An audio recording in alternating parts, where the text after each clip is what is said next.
ഒരുപാട് പുസ്തകങ്ങൾ വായിച്ചിട്ടുണ്ട് എൻ്റെ ഈ 8 പതിറ്റാണ്ട് കാലത്തെ ജീവിതത്തിൽ. അതിലൊരു ഏതെങ്കിലും ഒരു പുസ്തകത്തെ എടുത്തു പറയാനായിട്ട് ബുദ്ധിമുട്ടുണ്ട്. ഇപ്പോൾ ദസ്താവേസ്കി എൻ്റെ വളരെ പ്രിയപ്പെട്ട എഴുത്തുകാരനായിരുന്നു. ടോൾസ്റ്റോയ് വലിയ പ്രിയപ്പെട്ട എഴുത്തുകാരനായിരുന്നു. പിന്നെ പുതിയ കാലത്താണെങ്കിൽ ഗാർസിയ മാർക്വീസ് എന്നെ അത്ഭുതപ്പെടുത്തിയിട്ടുള്ള മോഹിപ്പിച്ച എഴുത്തുകാരനാണ്.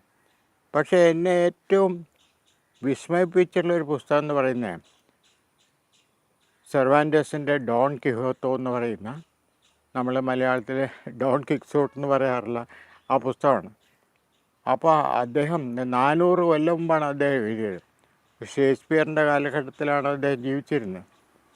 അപ്പോൾ അദ്ദേഹം ആ നോവലിൽ 400 കൊല്ലം മുമ്പ് നടത്തിയിരുന്ന എഴുത്തിലെ ചില മാറ്റങ്ങൾ അത് ഇന്നത്തെ കാലത്ത് പുതിയ എഴുത്തുകാർ ചെയ്യുന്നു.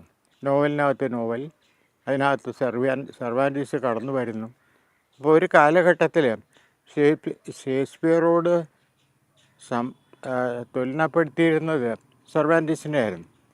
പിന്നെ അതൊക്കെ കഴിഞ്ഞ് എത്രയോ വർഷങ്ങൾക്ക് മുമ്പ്, 2-3 വർഷങ്ങൾക്ക് മുമ്പ് ഞാൻ സ്പെയിനിൽ ഒരു പുസ്തക ഉത്സവത്തിൽ പങ്കെടുത്തു.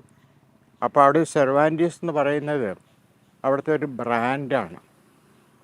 സാധാരണ വായനശാല തൊട്ട് പബ്ബും കഫറ്റീരിയയും മെഡിക്കൽ ഷോപ്പ് പോലും സെർവാൻറ്റസിൻ്റെ പേരിലാണ്.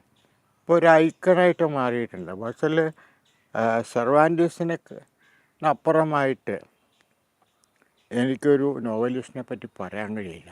ഇപ്പോൾ ദസ്താവേസ്കിയൊക്കെ മാർക്വീസും നമുക്ക് ഇഷ്ടപ്പെട്ടവരാണ്. ഒരുപാട് പേര്, എത്രയോ നൂറുകണക്കിന്. വിശ്വസാഹിത്യം എന്ന് പറഞ്ഞ ഒരു വലിയ കടലാണ്. പക്ഷേ വിശ്വസിക്കാൻ പറ്റാത്ത രീതിയിലുള്ള ഒരു പരിചരണം ആ ഡോൺ കിഹോത്തോയിലുണ്ട്.